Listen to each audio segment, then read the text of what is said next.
at Chinese pechay.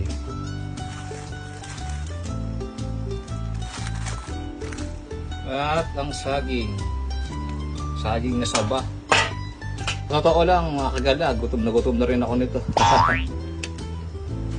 Natakam na rin ako rito sa niluluto kong nilagang baka. So yun, papakulo lang natin hanggang maluto ang mga gulay. So yun mga kagala, nakikita nyo kumukulo na, grabe oh. Luto na nga palang gulay dyan. Susunod ko itong panghuli, ang dahon ng sibuyas, pinale, panghuli. Magbitob na naman ang kaldero nito. Mapapa-unli-rice na naman tayo nito mga kagala. So yun mga kagala, luto na nga pala ang ating nilagang baka. Wow! Ayan o, nakita nyo no? Grabe o.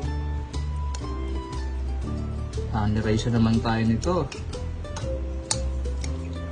Grabe o. At syempre, ito ang kapatner niya, sausawan. Sausawan na patis. Kalamansi, sile. Syempre, kanin. So, ayun, nandito lang aking video. Thank you for watching.